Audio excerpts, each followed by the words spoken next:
Kung dati sa telebisyon lang napapanood ng Pinoy basketball fans ang mga NBA game, ngayon live nang nakapanood ang ilan sa kanila.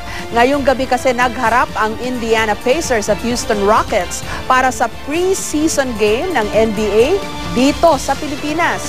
May report si Lala Roque.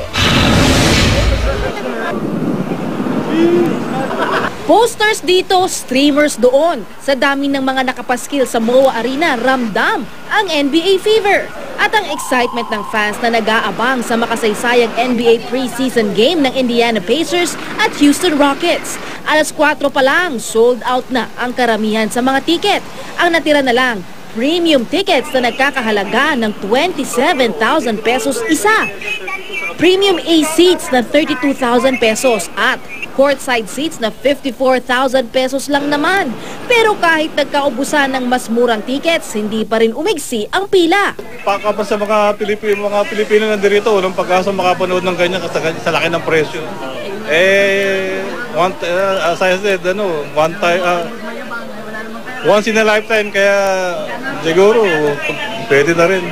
Sana makakuha, malaki. Yung kahit standing room lang. At bakit nga naman hindi?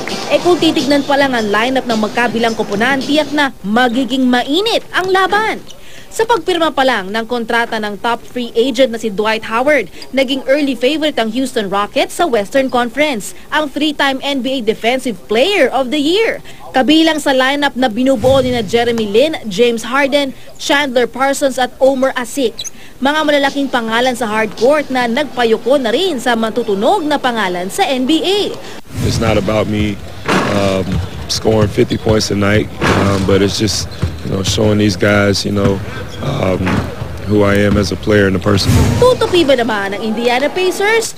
Kung ang champion nga raw na Miami Heat, nadala nila hanggang Game 6 sa 2013 Eastern Conference Finals. Kumpiyansa raw ang team, lalo't ayos na ang tuhod ni Danny Granger. At nagdagdag pa sila ng mga reliable bench player na sina Chris Copeland at Luis Scola. Pangungunahan sila ni Paul George na 2013 Most Improved Player at pangangisiwaan pa ng alamat ng NBA na si Larry Bird. Uunahin na raw ng Pacers ang championship run nila sa Rockets hanggang mapatumba nila ang Miami Heat. Until we make the next step, we're not going to get there.